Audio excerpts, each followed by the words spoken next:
এবার ইসরায়েলকে নতুন করে ভয়ঙ্কর হুঁশিয়ারি দিল হিজবুল্লাহ। আরো বিস্তারিত জানিয়ে দিব। এদিকে রাশিয়ার বিভিন্ন গুরুত্বপূর্ণ স্থাপনায় হামলা চালিয়েছে ইউক্রেন। এবার পাকিস্তানের সেনানিবাসে হামলায় ৮ সেনা নিহত। এদিকে ইসরায়েলের বিরুদ্ধে প্রতিরোধ শক্তির বিজয় হলে পশ্চিমারা বিভাজনের নীতি বেছে নেবে, দাবি রিপোর্টে। আরো জানিয়ে দিব, এবার ট্রাম্পের সঙ্গে ফের মুখোমুখি বিতর্ক চান বাইডেন। এদিকে ট্রাম্পকে হত্যা চেষ্টার মার্কিন দাবি প্রত্যাখ্যান ইরানের। এবার হাঙ্গেরিকে আংশিক বয়কট করছে ইউরোপীয় ইউনিয়ন। এবং সর্বশেষে জানিয়ে দিব, এদিকে ইমরান খানের দলকে নিষিদ্ধের বিষয়ে যুক্তরাষ্ট্রের উদ্বেগ। শুনছিলেন সংবাদ শিরোনাম, এখন বিস্তারিত। তবে তার আগে অনুরোধ থাকবে, এই ভিডিওতে একটি লাইক দিন এবং কমেন্টস করে জানিয়ে দিন আপনি কোন জেলা থেকে বা কোথায় থেকে আমাদের সাথে যুক্ত রয়েছেন। এবং সংবাদের সর্বশেষ গুরুত্বপূর্ণ আপডেট পেতে চ্যানেলটি সাবস্ক্রাইব করে আমাদের সঙ্গেই থাকুন। এবার ইসরায়েলকে নতুন করে ভয়ঙ্কর হুঁশিয়ারি হিজবুল্লাহর। লেবাননের সশস্ত্র গোষ্ঠী হিজবুল্লাহর মহাসচিব সাইদ হাসান নাসরুল্লাহ নতুন করে হুঁশিয়ারি দিয়ে বলেছেন, ইসরায়েল হচ্ছে ক্যান্সার যুক্ত টিউমার, ফিলিস্তিনের তরুণ প্রজন্ম একে অপসারণ করবে। মঙ্গলবার আশুরা উপলক্ষে লেবাননের রাজধানী বৈরুতে দেওয়া এক টেলিভিশন ভাষণে হিজবুল্লাহ মহাসচিব এ হুঁশিয়ারি উচ্চারণ করেন। তিনি বলেন, ফিলিস্তিনের বর্তমান প্রজন্ম বিশ্বাস করে যে ইসরায়েল হচ্ছে ক্যান্সার যুক্ত টিউমার এবং তা অবশ্যই অপসারণ করতে হবে। ইনশাল্লাহ তাদের হাতে দখলদার ইসরায়েলের শাস্তি হবে। হাসান নাসরুল্লাহ বলেন, রাষ্ট্রবিজ্ঞানীরা বলে থাকেন ইসরায়েল সর্বোচ্চ ৮০ বছর টিকবে, আর বর্তমান সমস্ত প্রাকৃতিক, ঐতিহাসিক ও সামাজিক বাস্তবতা ইসরায়েলের পতনের ইঙ্গিত দিচ্ছে। তিনি বলেন, গাজার বর্তমান প্রজন্ম এবং প্রতিরোধ ফ্রন্টগুলো ইসরায়েলকে নির্মূল করবে ইনশাল্লাহ। আর যদি আরব জনগণকে অনুমতি দেওয়া হয় ও তাদের জন্য সীমান্ত খুলে দেওয়া হয়, তাহলে আমরা তাদেরকে অবশ্যই গাজার প্রতি সমর্থন দেওয়ার দায়িত্ব পালন করতে দেখব। গত ৭ই অক্টোবরের অপারেশন আল-আকসা অনেক ইতিবাচক প্রভাব ফেলেছে জানিয়ে হাসান নাসরুল্লাহ বলেন, এই অভিযান পশ্চিমা এশিয়া অঞ্চলে আরোপিত সাম্প্রদায়িক উত্তেজনা কমিয়েছে। তিনি এ সময় পশ্চিমা গোয়েন্দা সংস্থাগুলোকে ১ দশক আগে থেকে এ অঞ্চলে সাম্প্রদায়িক সংঘর্ষে ইন্ধন দেওয়ার জন্য অভিযুক্ত করেন। সূত্র ইরনা। এদিকে রাশিয়ার বিভিন্ন গুরুত্বপূর্ণ স্থাপনায় হামলা ইউক্রেনের। রাশিয়ায় সামরিক সরঞ্জাম তৈরির কারখানা সহ বিভিন্ন গুরুত্বপূর্ণ স্থাপনা লক্ষ্য করে দফায় দফায় হামলা চালিয়েছে ইউক্রেনীয় বাহিনী। মঙ্গলবার এই হামলা চালানো হয়, খবর আল জাজিরার। এর মধ্যে ক্রুস্কের একটি কারখানায় চালানো হয় ড্রোন হামলা। বিস্ফোরণে আগুন লেগে যায় বৈদ্যুতিক যন্ত্রপাতি তৈরির ওই কারখানাটিতে। রাতভর চেষ্টার পর নিয়ন্ত্রণে আনা হয় আগুন। এছাড়াও বেলগরোদে ইউক্রেনের গোলাবর্ষণে আহত হয়েছেন ৪০০ রুশ নাগরিক। একই দিন অন্যান্য অঞ্চলে ড্রোন হামলায় আহত হয় ২ জন। হামলায় ক্ষয়ক্ষতির ব্যাপারে আনুষ্ঠানিকভাবে কিছু জানায়নি রাশিয়া, তবে কিয়েভে ১৩টি ড্রোন ধ্বংসের দাবি করেছে মস্কো। এবার পাকিস্তানের সেনানিবাসে হামলায় ৮ সেনা নিহত। পাকিস্তানের খাইবার পাখতুনখোয়া প্রদেশের বান্নু সেনানিবাসে আত্মঘাতী হামলায় ৮ জন সেনা সদস্য নিহত হয়েছে। গত সোমবার ভোরে এই হামলা চালানো হয় বলে পাকিস্তানের সামরিক বাহিনী এক বিবৃতিতে জানিয়েছে। মঙ্গলবার এক প্রতিবেদনে এই তথ্য জানিয়েছে পাকিস্তানি সংবাদ মাধ্যম এক্সপ্রেস ট্রিবিউন। আইএসপিআর বলেছে, সেনানিবাস চত্বরে প্রবেশে ব্যর্থ হয়ে সীমানা দেয়ালে বিস্ফোরক ভর্তি গাড়ির বিস্ফোরণ ঘটায় জঙ্গিরা। আত্মঘাতী এই হামলায় সীমানা দেয়ালের একটি অংশ ধসে পড়ে এবং আশেপাশের ভবন ক্ষতিগ্রস্ত হয়। এতে নিহত হন ৮ সেনা। বিবৃতিতে আরো বলা হয়, নিরাপত্তা বাহিনীর তাৎক্ষণিক ও কার্যকর পদক্ষেপে বড় ধরনের বিপর্যয় এড়ানো গেছে। এতে অনেক নিরীহ প্রাণ বাঁচানো সম্ভব হয়েছে। সামরিক বাহিনীর বক্তব্য অনুযায়ী, আফগানিস্তান থেকে কর্মকাণ্ড চালানো হাফিজ গুল বাহাদুর গোষ্ঠী এ হামলা চালিয়েছে। জঙ্গি গোষ্ঠীটি এর আগেও দেশটির ভূখণ্ড ব্যবহার করে পাকিস্তানে হামলা চালিয়েছিল। বিবৃতিতে সন্ত্রাসবাদের হুমকি থেকে পাকিস্তানকে রক্ষায় নিরাপত্তা বাহিনীর সংকল্পকে আবারও পুনর্ব্যক্ত করা হয়েছে।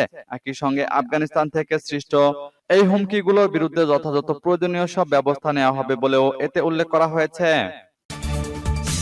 এদিকে ইসরায়েলের বিরুদ্ধে প্রতিরোধ শক্তির বিজয় হলে পশ্চিমারা বিভাজনের নীতি বেছে নেবে, দাবি রিপোর্টে। লেবাননের হিজবুল্লাহ নেতা সাইদ হাসান নাসরুল্লাহ বলেছেন, গাজার বর্তমান প্রজন্ম এবং তাদের সমর্থনকারী ফ্রন্টের হাতে ইহুদিবাদী ইসরায়েলের পতন হবে।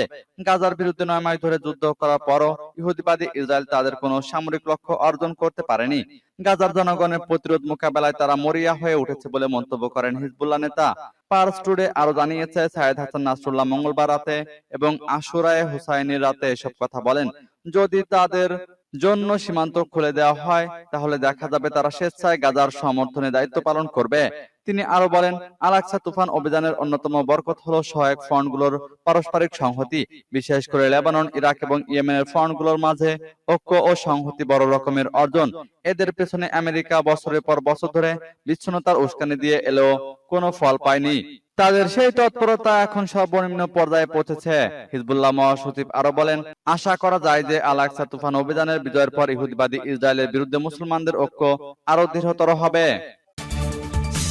এবার ট্রাম্পের সঙ্গে ফের মুখোমুখি বিতর্ক চান বাইডেন। যুক্তরাষ্ট্রের সাবেক প্রেসিডেন্ট ডোনাল্ড ট্রাম্পের সঙ্গে সেপ্টেম্বরে দ্বিতীয় দফায় মুখোমুখি বিতর্ক করতে চান মার্কিন প্রেসিডেন্ট জো বাইডেন। সোমবার এক বিবৃতিতে একথা জানিয়েছেন তিনি।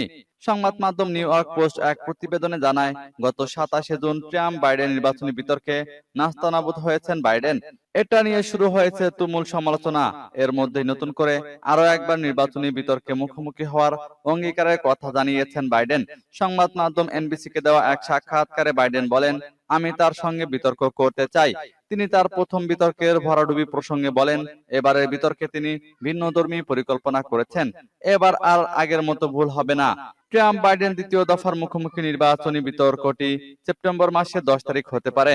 গত 27 জুন রাতে আটলান্টায় ট্রাম্প ও বাইডেনের মধ্যে নির্বাচনী বিতর্ক হয়। এতে যুক্তরাষ্ট্রের ইতিহাস সবচেয়ে বেশি বয়সী প্রেসিডেন্ট বাইডেন ছিলেন বেশ নিষ্প্রভ। ট্রাম্পের বাক্যবাণে প্রথম দিকে অনেকটা কোণঠাসা হন তিনি। বিতর্কে খারাপ করার পর থেকে নিজ দল ডেমোক্রেটিক পার্টির ভেতরও বাইরের থেকে বাইডেনের প্রার্থিতা প্রত্যাহারের দাবি ওঠে। এদিকে ট্রাম্পকে হত্যা চেষ্টার মার্কিন দাবি প্রত্যাখ্যান ইরানের। যুক্তরাষ্ট্রের সাবেক প্রেসিডেন্ট ডোনাল্ড ট্রাম্পকে হত্যা প্রচেষ্টার সঙ্গে ইরান জড়িত দাবি করে মার্কিন গণমাধ্যম যে খবর প্রচার করেছে তা দৃঢ়ভাবে প্রত্যাখ্যান করেছে তেহরান। বুধবার ইরানের পররাষ্ট্র মন্ত্রণালয়ের মুখপাত্র নাসের কানিয়ানি বলেন, ইরান ট্রাম্পকে হত্যার প্রচেষ্টা চালাচ্ছে বলে মার্কিন গণমাধ্যম যে দাবি করেছে তা ভিত্তিহীন এবং উদ্দেশ্য প্রণোদিত। উল্টো ওয়াশিংটনের প্রতি আঙ্গুল তুলে তিনি বলেন, বরং এর মধ্য দিয়ে ইরানের বিপ্লবী গার্ড বাহিনী বা আইআরজিসির কুদস ফোর্সের সাবেক প্রধান লেফটেন্যান্ট জেনারেল কাসেম সুলাইমানির হত্যা মামলা বন্ধ করে দেওয়ার চেষ্টা করছে ওয়াশিংটন। কিন্তু ইরান আইনিভাবেই এই হামলা এগিয়ে নেবে। ডোনাল্ড ট্রাম্প গত 14 জুলাই পেনসিলভানিয়া অঙ্গরাজ্যের বাটলারে এক নির্বাচনী জনসভায় হামলার শিকার হন। রিপাবলিকান দলেরই এক সমর্থকের গুলিতে ওই দিন ট্রাম্পের ডান কান ফুটো হয়ে যায়। তবে অল্পের জন্য প্রাণে বেঁচে যান তিনি। এ নিয়ে ইরানকে জড়িয়ে মার্কিন গণমাধ্যমে প্রকাশিত খবরের জোরালো প্রতিবাদ জানিয়ে নাসের কানিয়ানি বলেন, এই ধরনের হত্যা প্রচেষ্টার কোনো ইচ্ছা ইরানের নেই। এবার হাঙ্গেরিকে আংশিক বয়কট করছে ইউরোপীয় ইউনিয়ন। ইউরোপীয় কাউন্সিলের বর্তমান প্রেসিডেন্ট হাঙ্গেরি। ঘুরিয়ে ঘুরিয়ে এই প্রেসিডেন্সি পদ পাওয়া যায়। সম্প্রতি 6 মাসের জন্য পদটি পেয়েছে হাঙ্গেরি। কিন্তু 6 মাসের এই প্রেসিডেন্সিকে আংশিক বয়কট করছে ইউরোপীয় ইউনিয়ন। পদ পাওয়ার পরই লম্বা সফর করেন পুতিন ঘনিষ্ঠ হাঙ্গেরি প্রধানমন্ত্রী ভিক্টর অরবান। তিনি প্রথমে ইউক্রেনের রাজধানী কিয়েভ সফরে যান। সেখান থেকে রাশিয়ার রাজধানী মস্কোতে গিয়ে রুশ প্রেসিডেন্ট ভ্লাদিমির পুতিনের সঙ্গে দেখা করেন। সেখান থেকে চীনে গিয়ে দেশটির প্রেসিডেন্ট শি জিনপিং এর সঙ্গেও সাক্ষাৎ করেন। এরপর আমেরিকার ওয়াশিংটনে ন্যাটো সামরিক জোটের সভায় যোগ দেন অরবান। তিনি তার এই সফরের নাম দিয়েছেন পিস মিশন। ইউরোপীয় কাউন্সিলের অভিযোগ, কাউন্সিলের সঙ্গে আলোচনা না করেই এই সফর সূচি তৈরি করেছিলেন অরবান এবং কাউন্সিল এই সফর সমর্থন করে না। বিশেষ করে যেভাবে পুতিনের সঙ্গে বৈঠক করেছেন অরবান, ইউরোপীয় কাউন্সিল তা কোনোভাবেই সমর্থন করে না। আর সে কারণেই ব্রাসেলস সিদ্ধান্ত নিয়েছে অরবানের এই 6 মাসের প্রেসিডেন্সি আংশিকভাবে বয়কট করা হবে। স্থির করা হয়েছে হাঙ্গেরি যে কয়টি বৈঠকে সভাপতিত্ব করবে সেখানে কোনো কমিশনার পাঠানো হবে না। প্রতিনিধি হিসাবে সরকারি আমলাদের পাঠানো হবে। ইউরোপীয় কমিশনের প্রধান আরসুলা ভন ডার লেইন নিজে এই সিদ্ধান্ত নিয়েছেন বলে জানানো হয়েছে। তিনি এবং তার সহকর্মীরা হাঙ্গেরির সভাপতিত্বে একটি বৈঠকও থাকবেন না, কেবলমাত্র আমলারা থাকবেন। এদিকে ইমরান খানের দলকে নিষিদ্ধের বিষয়ে যুক্তরাষ্ট্রের উদ্বেগ। পাকিস্তানের সাবেক প্রধানমন্ত্রী ইমরান খানের রাজনৈতিক দল পিটিআই কে নিষিদ্ধের পরিকল্পনার কথা জানিয়েছে দেশটির ক্ষমতাসীন সরকার। তবে তাদের এই সিদ্ধান্তের বিরোধিতা করে গভীর উদ্বেগ জানিয়েছে মার্কিন যুক্তরাষ্ট্র। সোমবার পাকিস্তানের তথ্যমন্ত্রী আতাউল্লাহ তারার এক সংবাদ সম্মেলনে ঘোষণা দেন, দেশকে সামনের দিকে এগিয়ে নিতে হলে পিটিআই এর অস্তিত্ব রাখা যাবে না। তারার বলেন, বিদেশি তহবিল মামলা, ৯ মে দাঙ্গা এবং সাইফার মামলার পাশাপাশি যুক্তরাষ্ট্রে পাশ করা প্রস্তাবের পরিপ্রেক্ষিতে আমরা বিশ্বাস করি পিটিআই কে নিষিদ্ধ করার মতো যথেষ্ট বিশ্বাসযোগ্য প্রমাণ রয়েছে। এই ঘটনা প্রসঙ্গে এক প্রশ্নের জবাবে মার্কিন পররাষ্ট্র দপ্তরের মুখপাত্র ম্যাথিউ মিলার গণমাধ্যমের প্রতিবেদন ও পাকিস্তান সরকারের ঘোষণা উল্লেখ করে বলেন, এটি হচ্ছে জটিল প্রক্রিয়ার শুরু। তিনি বলেন, একটি রাজনৈতিক দলকে নিষিদ্ধ করার প্রক্রিয়া আমাদের কাছে গভীর উদ্বেগের বিষয়। মার্কিন এই মুখপাত্র বলেন, যুক্তরাষ্ট্র সংবিধান ও গণতান্ত্রিক নীতির পাশাপাশি মানবাধিকার ও বাক স্বাধীনতায় সমর্থন করে। সূত্র জিও নিউজের।